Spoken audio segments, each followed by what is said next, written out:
Subscribe to Adam Mentality World, otherwise you're gonna get these hands, you garbage.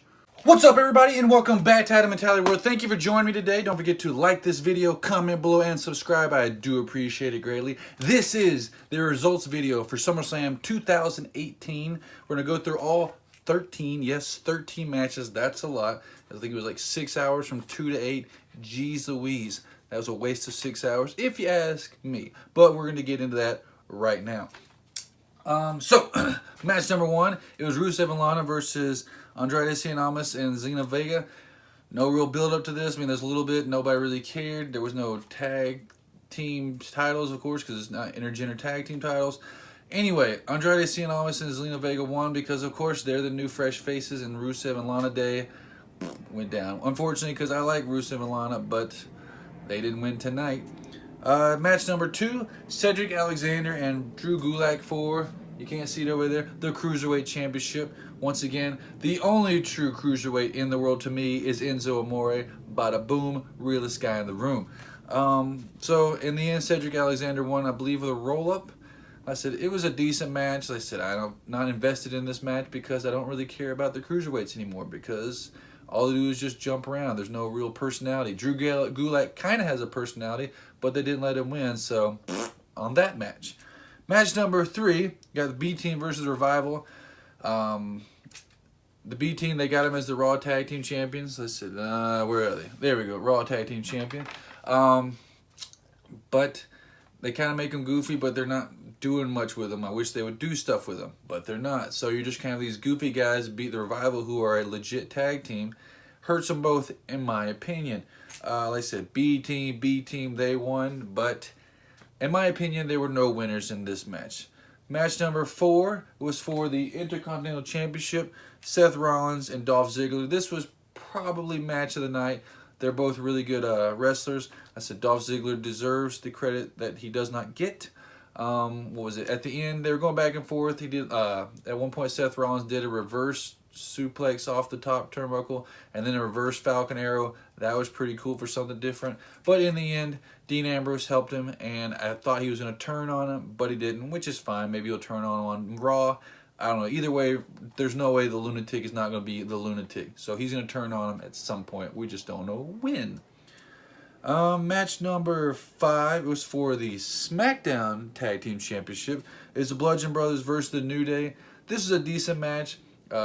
Each team carried their own, but in the end, the Bludgeon Brothers had to cheat and use a hammer, so that's kind of cool because it keeps the New Day in the title picture, because it's like, hey, you had to cheat to win, but Bludgeon Brothers don't lose and then look really bad. So they're probably going to have a Hell in a Cell match, and then we'll see where it goes from there. Match number seven, this was for the, let's see, what is it? That's the SmackDown Women's Championship. Charlotte versus Becky versus Carmella. Carmella came in as a champion. What was it? What was I gonna say about that match? Oh, they started off early on. Let's say they had Carmella slap Becky in the back of the head, and then Carmella laid over and then made it look like Charlotte here in the back of the head, which I don't know, but if someone slapped me in the back of the head, like I thought it was them, they're my friend, I'm like, oh, okay, we can watch the tape later. Or if I was the person that supposedly slapped them, I'd be like, hey, I promise you I didn't slap you in the head. Trust me right now. You can watch the tape later. If I'm lying, I'll give you my car. Okay? Like, oh, okay. Geez, he doesn't want to give me his car, so he probably did slap me in the back of the head. Once again, it's wrestling, hoo-la-la, fake magic, whatever. Charlotte ends up winning after Becky was doing really good on Carmella. She runs up and gives her the, what is that? Second nature? I don't know. Whatever it is. She jumps over, does a flip, kind of like a cutter. She rolls up, pins Becky Lynch, 1, 2, 3. Finally, Becky and them like hugging, they're crying. And then Becky finally, she snapped, she ginger snapped, and beat up Charlotte. So that's cool because they're going to keep their story going. So now they're against each other. After Becky left, people were chanting, "You deserve it." So I don't know if they're saying, Becky, you deserve the title, or Charlotte, you deserve to getting beat up. Charlotte's not necessarily the bad guy in this, okay? Let's get this straight. It was Becky versus Carmella for the title, and then Charlotte got the opportunity to be in a triple threat match, so she took it. So she earned it, unlike some other people in wrestling. But I figure it's this way. People are upset because it's kind of like if you have the crush on this girl, and this girl that you have the crush on is the title in this scenario, and you're Becky Lynch. Oh man, I'm gonna go after this girl, aka title. I'm gonna get it, and all of a sudden your best friend comes along and is like, hey, I'm better than you. I'm gonna go after that girl too. Like, what are you doing? Stop! There are other girls to go after. Why are you doing this? Like, don't do this. This is my girl. I'm going after her. I understand. I want to compete. I want to be better than you, and I think I am. I know I'm better. I know I can be better than you, but I know deep down you're probably better than me. But then you just come and steal her away. Kind of like the movie My Best Friend's Girl with Dane Cook. Jason Biggs, he was going after the girl, Kate Hudson, but Dane Cook ended up getting her. Why? Because Dane Cook's better, and Charlotte Flair's better. So that's why people were rooting for Becky Lynch, because she's the underdog. And of course, Charlotte comes in and is like, woo! I'm going to take it from you. Son of a mother, why'd you do that? So that's why people were rooting against Charlotte. She's not actually a heel, but it's kind of like, come on, man, like, give Becky a chance. You're Charlotte freaking Flair. Your dad's like one of the greatest wrestlers of all time, the most well-known, and you're just going to come in out of nowhere and take the title. Let me have the title. Let me have it for like 6 months, and then you can come in and do whatever you want. Match number 8 for the WWE Championship. We got AJ Styles versus Samoa Joe. If Dolph Ziggler and Seth Rollins wasn't match of the night, this was. They started out before the match even started. Samoa Joe grabbed the microphone. He's like, "Hey, Wendy Styles," which is AJ Styles' wife. He's like, "Hey, don't worry, your husband, your daddy's gonna come home tonight." I'm like, oh, okay. And then that got AJ mad, and they started fighting and doing all kinds of stuff. And then right before the end of the match, Samoa Joe grabbed another microphone. Could have been the same. I don't know. I didn't have a tracker on it.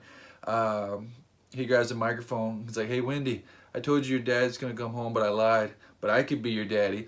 Boom! And then people started chanting, "Who's your daddy? Who's your daddy?" And that was pretty funny. And that's made AJ Styles snap, so he started hitting with a chair. So, of course, AJ Styles loses, but he still keeps the title. So, probably at Hell in a Cell, they're probably going to give the title to Samoa Joe, if I had to guess. Or very soon, because, once again, kind of like the Bludgeon Brothers, like, you had to cheat to win. Match number 9. Daniel Bryan versus The Miz. This match was boring. I'm sorry. Like I said, once again, The Miz, it was a decent match. Like I said, they were going back and forth. Like I said, the build-up for this was really bad. Like I said, it seemed like it was going to be good. This should have been for a title, the WWE title, because then it's more than just a grudge match. It's like grudge match, and you get the pride to be like, "Hey, I walk out champion," as opposed to like, "Oh, okay, I beat you or you beat me." There was a rumor that if Daniel Bryan lost, he would retire and he's going to go to the Independents. I don't know if that's going to continue or what's going to happen. But, of course, at the end, Miz got the brass knuckles from Maurice. And this is why I hate Corey Graves. Hate him or love him, whatever. I hate the fact that they make it seem like he's like a complete idiot and like, "Oh, yeah, no one, Miz was just better. He just hit him with a left. There was no brass knuckles." Come on, man. You saw what we all saw. Like, there's no reason to play like an idiot like that when you clearly can see that you were handed brass knuckles from your wife, okay? It just makes you look stupid, and like, it's like people who argue, like, oh, like, I can't even think of an argument dumb enough for that, okay? So don't do it. Corey Graves, fix it, because it's stupid. Like, I can't stand your voice just because I know the blah, blah, blah BS you're going to talk about. Match number 10, Baron Corbin versus Finn Balor. Scratch that out. The Demon King Finn Balor. So this is a squash match, kind of like the Braun Strowman Kevin Owens match. Did I mention that one? I don't think I mentioned the Braun Owens. Okay, I'll mention that one in a second. I apologize. So this is a squash match. What's his name? Baron Corbin didn't get any offense on the end. He just got beat up, got coup de grace, and then pinned 1, 2, 3. Which is cool. I said it's been a while since we've seen Demon King. I can't remember if it was 1 year or 2 years ago. So it seems like this might just be a SummerSlam special where you get to see the Demon King. But he should do that way more often because no one can beat him. He could beat Brock Lesnar and Braun Strowman and Roman Reigns the way he was going. All right, now back to match number 6, Braun Strowman versus Kevin Owens. This was also a squash match. Kevin Owens, hats off to you, man. Like, you get beat up hard, just like Sami Zayn. Like I said, that chokeslam onto that metal grate right there on the Titantron ramp. That had to hurt. He bounced at least 3 inches off the ground. And only offense he got was like a kick, but that didn't do anything. So Braun Strowman is still your Mr. Monster in the Bank. Braun! Match number 11 for the United States Championship. Jeff Hardy versus Shinsuke Nakamura. I always think that Shinsuke Nakamura is older than Jeff Hardy, but actually Jeff Hardy's 2 years older than Shinsuke Nakamura. It was an alright match, and towards the end, Jeff Hardy was doing some swantons. He tried to swanton off the turnbuckle onto the edge. Shinsuke moved. He hit the edge of the ring, which is supposedly the hardest part. And after that, it was just over. Then Randy Orton came out. He went to go beat up Jeff, but he decided not to, so I'm not sure what they're going to do there. I guess it'd just be Randy versus Jeff for nothing. We'll see. They're also the same age, Randy Orton and Jeff Hardy. 38. No, I'm sorry. Randy Orton's 38. Shinsuke Nakamura is 38. And Jeff Hardy is 40. Match number 12, Alexa Bliss versus Ronda. Oh, gosh. Where do I begin? I hate this because if Ronda Rousey would have been in the UFC and she'd have quit and she'd not got knocked out and just went on to WWE, fine. But to get knocked out twice in UFC, get spoiled, rotten, get like, I hate whatever, I'm going to commit suicide because I lost. And then come to WWE and take one of the only 2 titles that women can have. So if you're on Raw right now, you cannot get a title. Why? Because Ronda Rousey, rowdy Ronda Rousey, whose lifelong dream was to be a superstar, WWE superstar, even though she didn't start until like 3 years ago after she was famous. Yeah, let's say she's champ now. Like, no one's gonna get it until maybe WrestleMania, which might be Charlotte if she transferred over. But I don't. She could hold on to that title for a year or years now, and now all these other female wrestlers who they talk about this women's evolution. It's, like I said, my opinion, de-evolution because of this garbage right here. Listen, man, I used to like Ronda, and I said, and then when you lose and you're a sore loser, I don't like you so much. And now it's like, oh, I can't make it in the UFC, so I'm going to come over here and squash these girls' dreams who have been working their entire life, like Sasha Banks or Bayley or Alexa or whoever else. Like I said, not necessarily Alexa's been working her whole life, but she's working a lot longer than Ronda Rousey has to become a WWE superstar. He just comes in like, excuse me, I'm champ, because I'm rowdy. I don't know. And match number 13, Brock Lesnar versus Roman Reigns. It was cool because before the match even started, Braun Strowman comes out and he's like, all these cowards do it when it's hurt. I'm going to do it face to face. So he comes out and he's just waiting. And then Roman Reigns just starts going, Superman punch, Superman punch, Superman punch, spear. I thought Brock was going to lose right there. And then Roman was going to be not hurt. And then he was going to beat up Braun too. I was like, are you freaking kidding me? But they went back and forth a little bit at least, thank goodness. And then Roman tried to spear Brock. He flew out, hit Braun. Then Brock comes out like an idiot and F5s Braun Strowman. What you should have done is just wait in the ring and wait for Braun Strowman to get up, and then hit Roman Reigns, and then Roman Reigns would win by disqualification, but you would still be Universal Champion. But they made Brock look like an idiot, so he comes out there, wastes all his energy, F5 and Braun Strowman, hits him with the briefcase a couple times, then wails that thing up towards the top. I thought he was going to take out somebody in the crowd, because have you ever seen where he destroyed that car, and he threw that car door, and he hit some kids in the crowd? Yowza, I was scared. Then he took some chair shots to Braun, boom, boom, boom. Then he goes in the ring with the chair, and then he acts like he's a complete idiot, like he's never been in the wrestling ring, like, oh, okay, I'm going to turn around right, spear! Oh, God.